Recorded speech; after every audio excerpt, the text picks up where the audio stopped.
आप लोग हमेशा मार्केट में सुनते हो कि हाई ब्लड प्रेशर या फिर लो ब्लड प्रेशर, तो ये क्यों होता है और किस तरह से होता है?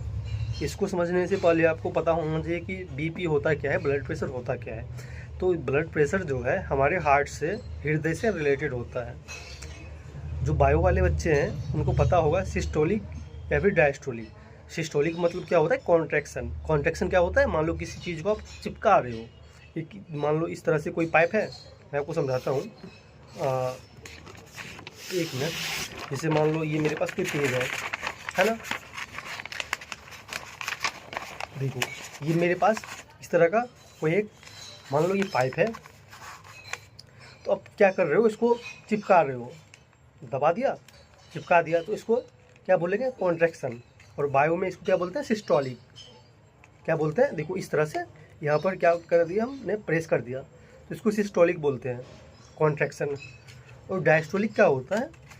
किसी तरह से मान लो ये जो पाइप है इसको इस तरह से रिलैक्स कर दिया, जो पहले स्थान पर था इस तरह से आ गया अपने पोजीशन पर, इसको डायस्टोलिक बोलते हैं, रिलैक्सेशन, है ना। सो जो बीपी होता है वो सिस्टोलिक और डायस्टोलिक का एक रेशियो होता है, बीपी सिस्टोलिक बाय डायस्टोलिक, है ना। अब सिस्टोलिक जो प्रेशर होता है वो 120 mmHg होता है। सिस्टोलिक प्रेशर कितना होता है? 120 mmHg और डायस्टोलिक 80 mmHg, है ना।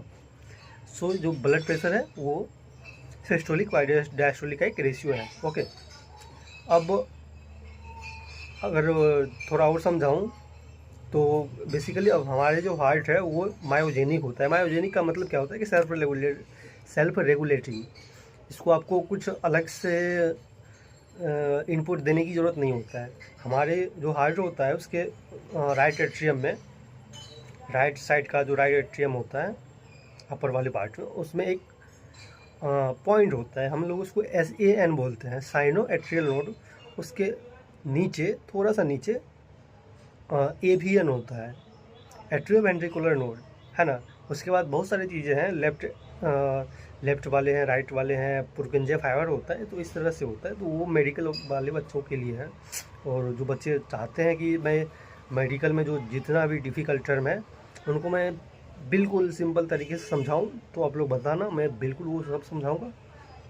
तब तक के लिए okay, thank you, take care, जय हिंद।